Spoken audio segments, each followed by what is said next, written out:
हरे कृष्णा।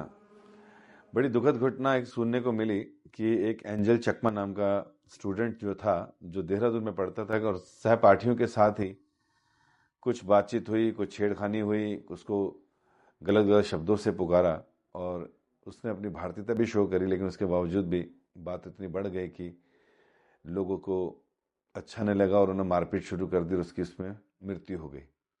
उसके परिवार को कितना बड़ा सदमा पहुंचा होगा। पूरे नॉर्थ ईस्ट के लिए जो है ये एक दुखद घटना है। हम उसके परिवार के साथ खड़े हैं, सांत्वना देते हैं।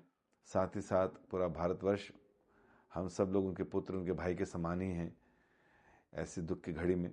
और पूरा भारत एक है। और जिनसे ये घटना भी हुई, ऐसा नहीं कि शायद उन्होंने कोई बहुत बड़ा प्लान किया होगा, उन लोगों ने कोई योजना बनाई होगी या उनका बैकग्राउंड पहले आतंकी रहा होगा।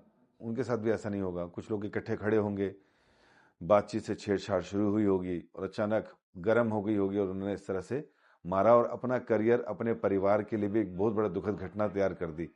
अब ये सारे बच्चे जेल जाएंगे, उम्र कैद होगी और इन 4-5 जितने भी लोग साथ में इन्वॉल्व थे, उनके परिवार में उनके माता पिता भी इस समय मातम में होंगे।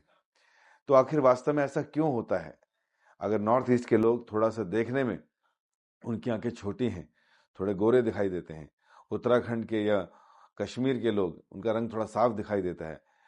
साउथ इंडिया के लोगों का रंग थोड़ा सांवला दिखाई देता है और बिहार के लोगों का रंग थोड़ा और गेहुआ दिखाई देता है।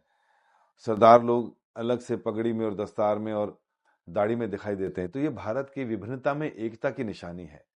हम लोग पढ़ाई लिखाई करते हैं ताकि लोग सिविलाइज बने।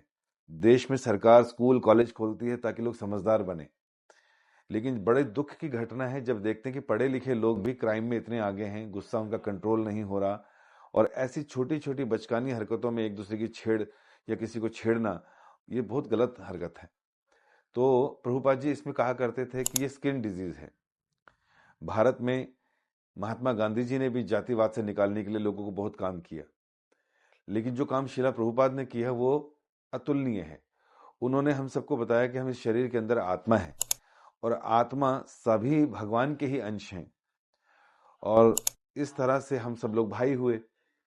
अब अलग अलग एनवायरनमेंट में और अलग अलग देशों में रहने की वजह से हमारा रंग रूप अलग हो सकता है, जाति भेद हो सकता है, कलर हो सकता है अलग, नेशनलिटी अलग हो सकती है, धर्म अलग हो सकता है, पंथ अलग हो सकता है।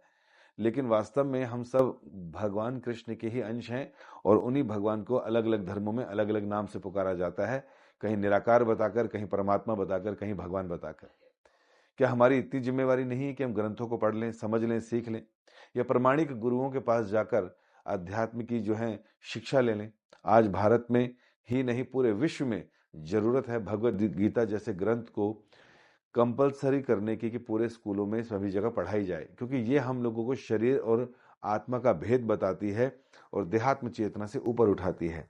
प्रभुपाद जी कहा करते थे कि किसी की शरीर को देखकर, उसकी जाति को देखकर, उसकी नेशनलिटी को देखकर या उसके पंथ या धर्म को देखकर उसे अलग समझना, ये बेवकूफ़ी है, ये अज्ञानता है। एक श्लोक आता है वसुदेव कुटुंबकम, जिसका मतलब है कि हम सब लोग भगवान कृष्ण के परिवार के अंश हैं। तो स्किन डिजीज कहा करते थे प्रभुपाद कि जो लोग शरीर से हमारी तुलना करते हैं या हमारे को आइडेंटिफाई करते हैं या अपने को करते हैं, अपने को इन्फीरियर समझते हैं, काला समझते हैं, कुरूप समझते हैं या दूसरे को गोरा या चीनी समझते हैं, ये सारी देहात्म चेतना क्या की निशानी है। हम सबको समझना पड़ेगा, ग्रंथों में लिखा है कि हम सब लोगों को देहात्म चेतना से ऊपर उठना है। अगर हम सब लोग देहात्म चेतना से ऊपर उठ गए, भगवत गीता जैसा ग्रंथ सभी स्कूलों में, कॉलेजों में, मदरसों में लग गया, तो सारे लोग देहात्म चेतना से ऊपर उठ जाएंगे। सबको पता चल जाएगा हम वास्तव में भाई हैं, पिता हमारा एक ही है और इस तरह की घटनाएं बंद हो जाएंगी। इसलिए सरकार को चाहिए कि कंपलसरी करे भगवत गीता जैसे ग्रंथ को, शिला प्रभुपाद की टीचिंग्स को स्कूलों में, ताकि लोग देहात्म चेतना से ऊपर उठकर सब अपने आप को एक दूसरे का भाई समझें और भगवान की इबादत करें। धन्यवाद। हरे कृष्णा।